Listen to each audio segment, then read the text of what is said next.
जय हिंद दोस्तों, मैं इकबाल खान और आप देख रहे हैं मेरे यूट्यूब चैनल ज्ञान एकेडमी। तो चलिए आज बात करते हैं हम अपने बहुत काफ़ी ज़्यादा यूज़फुल और इम्पोर्टेंट टॉपिक पे, महिला आरक्षण, जो कि हाल ही में नरेंद्र मोदी सरकार ने अभी हाल ही में बिल पेश जो पारित किया है दोस्तों। तो इस संदर्भ में ये काफ़ी इम्पोर्टेंट हो जाता है, जो कि महिलाओं के सशक्तिकरण में, महिलाओं की सामाजिक आर्थिक स्थिति में काफ़ी योगदान देगा। तो चलिए हम अब बढ़ते हैं अपने पहले क्वेश्चन की तरफ। हमारा पहला क्वेश्चन से नारी शक्ति बंधन विधेयक, नारी शक्ति, इस बिल का जो नाम रखा गया है दोस्तों, नारी शक्ति बंधन विधेयक रखा गया है। ठीक है, तो इसको आप सबसे पहले यहीं से क्वेश्चन बनने की संभावना होगी।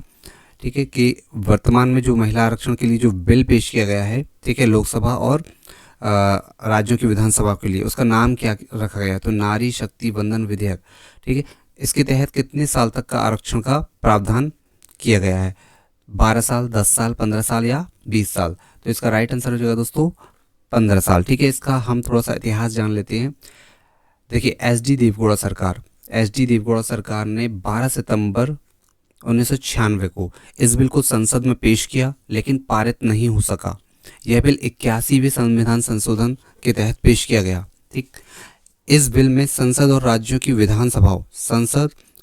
की विधानसभाओं में महिलाओं के लिए जो आरक्षण का प्रावधान किया गया, उसका प्रतिशत 33% था। इस 33% में SC ST के लिए उप आरक्षण का प्रावधान था, लेकिन OBC के लिए आरक्षण का प्रावधान नहीं था।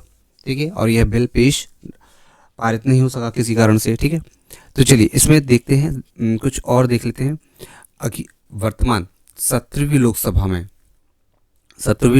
देश भर में 78 महिलाएं सांसद के रूप में चुनी गई थी, जिनका ओवरऑल जो प्रतिशत था वो 14.36% था। ठीक है, वर्तमान में 82 महिलाएं उपचुनाव हुए दोस्तों।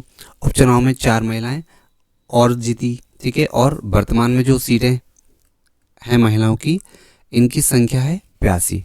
ठीक है, अगर हम 2014 की बात करें, 2014 में जो चुनाव हुए थे, उसमें 62 महिलाएं चुनाव जीतकर आई थी। ठीक है, सांसद बनी हुई थी। ठीक है, और अगर हम 1991 की बात करें दोस्तों, 1951 में महज 5% महिलाओं ने जीत दर्ज की थी। ठीक है, तो इसको भी ध्यान रखना है। चलिए बढ़ते हैं हमने नेक्स्ट क्वेश्चन की तरफ।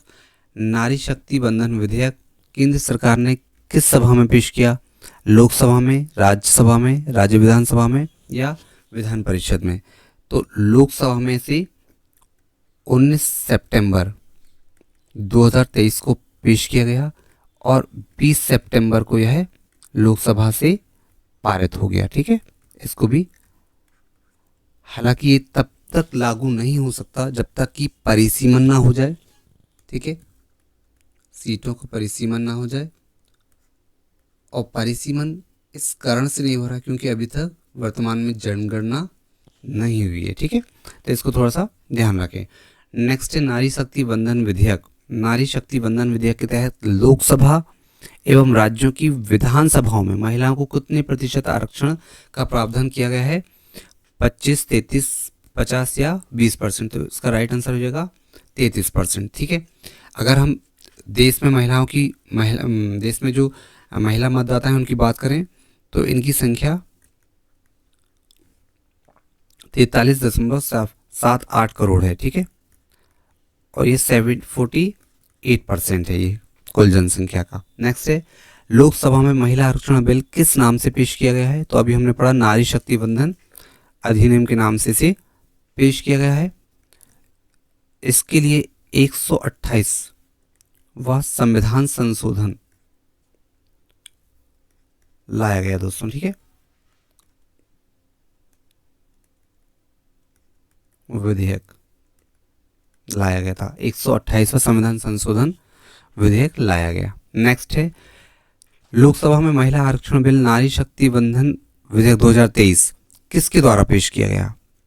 किसके द्वारा पेश किया गया? ठीक है, अमित शाह, गृहमंत्री नरेंद्र मोदी, अर्जुन राम मेघवाल या स्मृति ईरानी? तो इसका राइट आंसर हो जाएगा दोस्तों अर्जुन राम मेघवाल, जो हमारे वर्तमान में कानून मंत्री या विधि मंत्री या न्याय मंत्री हैं। ठीक है, देखिए पेश किया गया इसे 19 सितंबर 2023 को और पारित हुए 20 सितंबर 2023 को।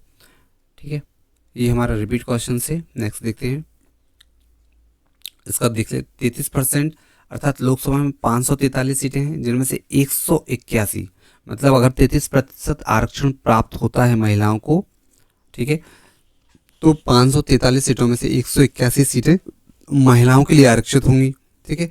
और नए संसद में यह पेश होने वाला पहला विधेयक बन जाएगा, ठीक है। और इसको भी देख लेते हैं, नया जो संसद भवन था वो 28 मई 2023 को बन के तैयार हुआ था दोस्तों, इसका उद्घाटन हुआ था, ठीक है। ये भी आपको देखना है, याद रखना है। नेक्स्ट है महिला आरक्षण बिल नारी शक्ति बंधन विधेयक 2023 के लिए कानून मंत्री अर्जुन राम मेघवाल ने लोकसभा में कितने संशोधन बिल का प्रस्ताव रखा है? 2, 3, 4 या 5? तो इसके लिए 4 कानूनों का प्रस्ताव रखा गया है, ठीक है। इसको थोड़ा सा समझ लेते हैं। पहला जो है आर्टिकल 239 में 239 ए जोड़ा गया है दोस्तों, जिसके तहत दिल्ली की असेंबली में महिलाओं को, ठीक है, दिल्ली की असेंबली में महिलाओं को 33% का आरक्षण सुनिश्चित किया गया है, ठीक है। अगर हम दूसरा देखें तो आर्टिकल 330 में 33 ए जोड़ा गया है, ठीक है, जिसके तहत लोकसभा में 33% का आरक्षण का प्रावधान किया गया है, ठीक है। इसको भी ध्यान रखें, ये दूसरा क्लॉज हो गया, ठीक है। तीसरा देखते हैं, तीसरे संशोधन में आर्टिकल 32(2) के बाद एक नया आर्टिकल जोड़ा गया है 33A।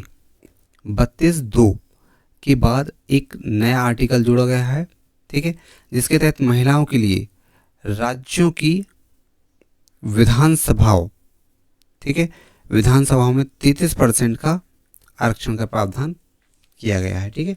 इसको ध्यान रखें। नेक्स्ट है हमारा लास्ट,